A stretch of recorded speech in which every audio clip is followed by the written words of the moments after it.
ہم نے اس دفعہ بہت دفعہ اس کی مخالفت کی کہ آپ بی ایریا کو ختم نہ کرے. یہ انگریزوں کے وقت سے ایک زور زبردستی آرڈر کو ہم سے توڑا گیا. میں رحمت صاحب کو میں بتاتا چلوں کہ میں نے اس کے بعد اسمبلی میں لیڈر آف دا اپوزیشن گواہ ہوں گے کہ وہاں بچے انسان بلکہ ایوان مر رہے ہیں بیماری سے. آج جائیں گوادر کے لوگ پیاس سے مر رہے ہیں. وہ کرپشن کے چشمہ بنتے جا رہے ہیں. اس طرح کا ایک ماحول بنا ہوا ہے, پانی کا قلت ہے. جیونیو واحد ایسی ہے جس کا واٹر سورس ڈیم سے آنکڑا ڈیم کا پانی ختم ہو چکا ہے اور اس پانی سے اتنی بدبو آ رہی ہے کہ وہاں بچے انسان بلکہ ایوان مر رہے ہیں بیماری سے. آج میں اس فلور پہ یہ لانا چاہ رہا ہوں کہ اسی گوادر پہ جس کو ہم ایک انٹرنیشنل سٹی کہہ رہے ہیں, جس کے نام پہ گوادر پورٹ, اس کی لبولبات پہ اربوں خربوں روپے کے ڈالر کا نام لے رہے ہیں. آج جائیں گوادر کے لوگ پیاس سے مر رہے ہیں. آج سوشل میڈیا پہ, الیکٹرانک میڈیا پہ, پرنٹ میڈیا پہ بچوں کے ہاتھوں میں چھوٹے واٹر بوتل پانی کے, اس میں پانی نہیں ہے, لوگ بلک رہے ہیں. میں یہ گزارش کر رہا ہوں کہ حکومت بلوچستان, افسوس سے کہنا پڑ رہا ہے کہ سننے والا بھی کوئی نہیں ہے, جواب دینے والا بھی کوئی نہیں ہے. یہ پبلک ایشوز ہے میڈم, یہ پبلک ایشوز ہے. میں یہ گزارش کر رہا ہوں کہ تحصیل جیونی کو وہاں کا ایم پی اے بیٹھا ہوا ہے, وہ بھی بات کریں گے. ان کو دوسرے سورسز سے, شادی کوٹ ڈیم سے, دوسرے جو ڈیم ہیں ان سے فوری طور پر پانی فراہمی کو یقینی بنایا جائے.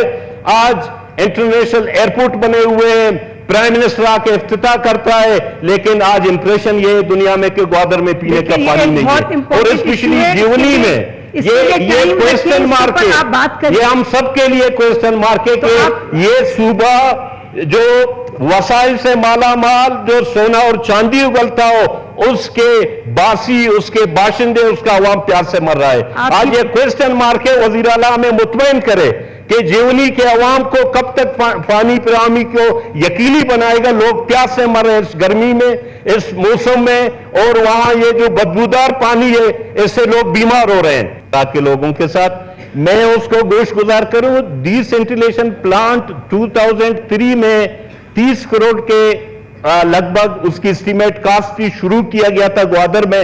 ابھی ریسنٹلی اپوزیشن لیڈر اور پبلک اکاؤنٹ کمیٹی کے چیئرمین کے سربراہی میں ہم نے وزٹ کیا. 35 ارب تک اس کو اناؤنس کیا گیا, ابھی تک وہ کمپلیٹ نہیں ہوتا ہے. تب تک یہ ڈیم کمپلیٹ ہو, میرے خیال میں کمپلیٹ تو نہیں ہوگا, کیونکہ وہاں جتنے پروجیکٹ شروع ہیں وہ کرپشن کے چشمہ بنتے جا رہے ہیں. تو میں یہ کہتا ہوں فوری طور پر جو ایک بالکل ایک سیریس ایشو ہے, اس سیریس ایشو کو کیسے حل کیا جاتا ہے. ہمیں ٹینکر مافیا سے واسطہ نہیں ہے, ہمیں کسی مافیا سے واسطہ نہیں ہے. جو مافیا کیا کر رہے ہیں پورا میڈیا, دنیا سارے دیکھ رہے ہیں. فی الحال تحصیل جیونی میں لوگ پیاس سے مر رہے ہیں.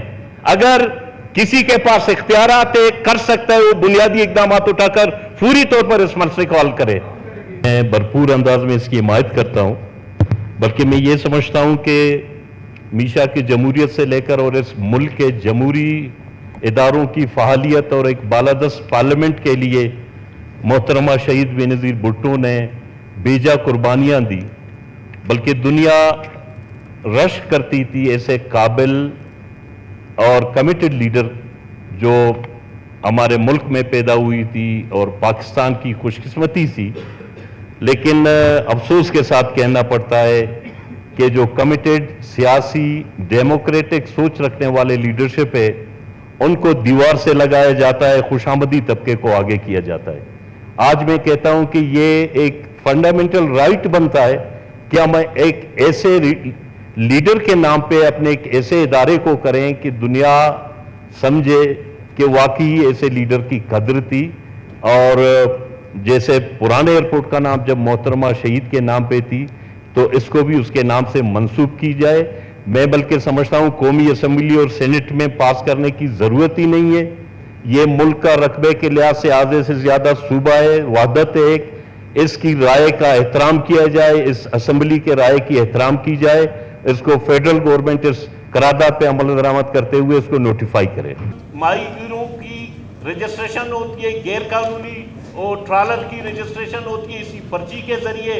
ان کو کوئی نہیں پوچھتا ہے, راتوں رات करोड़ों रुपए का सौदा होता है। मैं अनकरीब जिम्मेदारी से कह रहा हूं, मैं भी अपने पार्टी की तरफ से, हम पूरे बलुचिस्तान में सियासत करते हैं, आज वहां लोग फाका खुशी के शिकार हैं।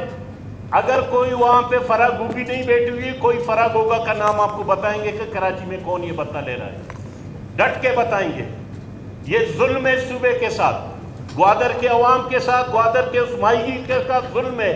आप जाएं जीटी पे विजिट करें, जहां माहीगीर आते हैं, वो 5 किलो अगर बेचे अपने बच्चों का पेट पाल सकता है। लेकिन आप अफसोस के साथ कहना पड़ रहा है, इससे पहले पर्ची सिस्टम नहीं थी, तो कोई और चक्कर था। अब ये जिस तरह बॉर्डर टोकन बिकता है और आज समंदर के गैर कानूनी फिशिंग के लिए ये पर्ची बिकती है, ठीक है, नहीं जा रहा है। लेकिन आज अफसोस के साथ कहना पड़ रहा है कि बी एरिया को ए एरिया में कन्वर्ट करके, मैं पहले ये सवाल कर रहा हूं कि जहां ए एरिया में पुलिस को इख्तियारात दिए गए हैं, वहां कितनी फर्क है लाइन ऑर्डर बहाल करने में और बी एरिया में कितनी फर्क है। देखें, एक मुश्किल सूरत हाल है वाकई, इसको हम मानते हैं, लेकिन एक फोर्स को एकदम खत्म करना, मैं ये समझता हूं कि जो अवामी राय है, अवामी नुमाइंदों की राय है, उसकी तौहीन हो गई है। मैं मैडम स्पीकर, अपोजिशन के दोस्त बैठे हुए हैं, मैं एहतजाजन इधर धरना देता हूं कि हमें यकीन दहानी कराया गया और उल्टा फिर एक नोटिफिकेशन जारी की गई। मैं अपना एहतजाज रिकॉर्ड करता हूं कि हमें यकीन दहानी करने के बावजूद हमारी राय का एहतराम नहीं किया गया। हमने राय दी, हमने बोला इस फोर्स में बेहतरी लाएं, बजाय के बेहतरी लाने के जोर जबरदस्ती आर्डर को हमसे तोड़ा गया। मैं अपना एहतजाज करता हूं। मैं सेल्फ एक्सप्लेनेशन पे हूं, मैडम प्लीज। जी जी, रहमत साहब शायद उस दिन तशरीफ नहीं लाए थे, वो पुरानी बात कर रहे हैं, मेरे बहुत अच्छे दोस्त हैं, आ जाए, तशरीफ रखें, यहाँ जमीन पे बैठे प्लीज। रहमत बलोच साहब, आप जरा house of leader of the house की आप बात सुन लें, फिर आप लोग धरने पे बैठ जाएं। मैं सेल्फ प्लीज अपने ऊपर आप लोग चले जाएं, सेल्फ एक्सप्लेनेशन पे हूं मैडम, अगर आप मुझे इजाजत दें। जी, रहमत साहब ने मेरा नाम लिया है। रहमत साहब को मैं बताता चलूं कि मैंने उसके बाद असेंबली में लीडर ऑफ द अपोजिशन गवाह होंगे, मैंने उनको बताई थी ये बात कि जी मैंने ये बात कही थी, लेकिन अब हुकूमत सोच विचार कर रही है ट्रेन इंसिडेंट के बाद कि हम एरियाज को कन्वर्ट करें, तो वो बात उस दिन रहमत साहब थे। जी, थैंक यू सी। था तो 2 मिनट मुझे सिर्फ ये दे दे कि कानून के मुताबिक जो लिवीज को खत्म करना यह असेंबली का जो है कानून के मुताबिक होता है। हमने इस दफा बहुत दफा इसकी मुखालिफत की कि आप बी एरिया को खत्म ना करें। यह अंग्रेजों के वक्त से एक तारीखी फैसले थे जो यहाँ पे हुए। हमारे बलूचिस्तान के जो जोग्राफिकल सिचुएशन है वो दूसरे सूबों से मुख्तलिफ है। यहाँ पे कबायली सतह पे यहाँ पे लिवीज को जो है उनकी जो है वो अपार्टमेंट्स हुई थी अंग्रेजों के वक्त से, इसलिए कि हमारे जो यहाँ पे बहुत कबायली सूबा हैं, कबायली सूबे में रहते हुए अब कबाइल के थ्रू ही उनके वहाँ पे दहशतगर्दी होती है, वहाँ पे तखरीबकारी होती है, वहाँ पे जो भी होता है वो उसके जरिए लिवीज के जरिए कंट्रोल होता था। लेकिन यहाँ पे एक ऐसा कानून लाया गया कि नोटिफिकेशन असेंबली कानून के पास होने के बगैर आप नोटिफिकेशन कर ही नहीं सकते हो। आप लिवीज को किस तरह खत्म कर सकते हो कि वो उसको एरिया डिक्लेयर किया जाए। मैं ये कहता हूं सीएम साहब से कि इस नोटिफिकेशन को सस्पेंड किया जाए फिलहाल, और पूरे असेंबली को इत्मीनान में ले कि जो भी सही तरीका होगा वो हमारे जो पुराने इस्लाहात है उसको बहाल रखा जाए। इसमें लिवीज को जो है खत्म करना एक जुल्म है, क्योंकि ये हमारे वो जो फोर्सेज है जो कबाइल के थ्रू पे यहाँ पे आए हुए हैं उनको खत्म करना एक जुल्म है। हम ये समझते हैं कि ये चीजें जो है इसके जो है ये मैं भी इनके साथ जो है इस पे एहतजाज में हम लोग भी शरीक होंगे कि यहाँ पे लिवीज को खत्म ना किया जाए और पुलिस को जो है वो बरकरार रखा जाए, और उसके साथ लिवीज को भी वो इस्लाहात दिए जाए जो आपने जो पुलिस को दिए, अच्छी गाड़ियां दी है, अच्छे से असलहे दिए हैं, अच्छे से ट्रेनिंग देते हो, इन लोगों को दे दो और यही लिवीज को जो है ये पाल कर लो और लिवीज सबसे अच्छी जो है वो कारकर्दगी कर सकती है। तो मेरी ये मुतालिबा है और इस पर हम भी इनके साथ हैं। इसमें उनके जी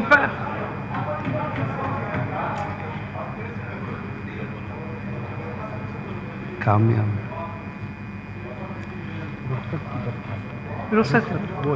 दोबारा बोल। सर, मैडम स्पीकर, अब कमेटी के हवाले हो गए, इस पे बहस नहीं होनी चाहिए, हम दरख्वास्त करते हैं। मैडम आप लाइन कमेटी में हम में से मेरे ख्याल में कोई नहीं है, अपोजिशन का कोई मेंबर नहीं है। हम इसीलिए कह रहे हैं कि इन लोगों ने जो सेक्शन 7 की जीली सेक्शन को ये जो छेड़ रहे हैं और इसकी वो खातून जज की अपॉइंटमेंट के लिए 8 रुकनी मर्दों का कमेटी बनाए, ये खुद एक हिरासमेंट है।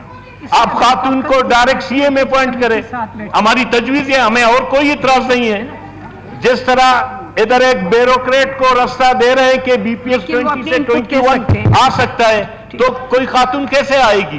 तो कोई ब्यूरोक्रेट आएगी? जो 2016 के एक्ट में जो वकील जो सीनियर है, 10 साल तजुर्बा है, प्रैक्टिकली प्रैक्टिसिंग में है, वो एलिजिबल होगी। अब इधर है कि सिंपल एलएलबी आ जाएगी। ये तो एक और अख्तलफी की आपने उन सीनियर खवातीन की। अच्छा, इस पे आप हमें कमेटी में ले लो, आप डिबेट करें, हमें सुने, अगर हम गलत हैं तो ठीक है, अगर हम राइट हैं हमें कमेटी में, हमें उस कमेटी में एज ए स्पेशल एडिशन ले लें ताकि इन चीजों को हम बेहतर करें। जो जमर खान साहब भी बात करें इस पे। जी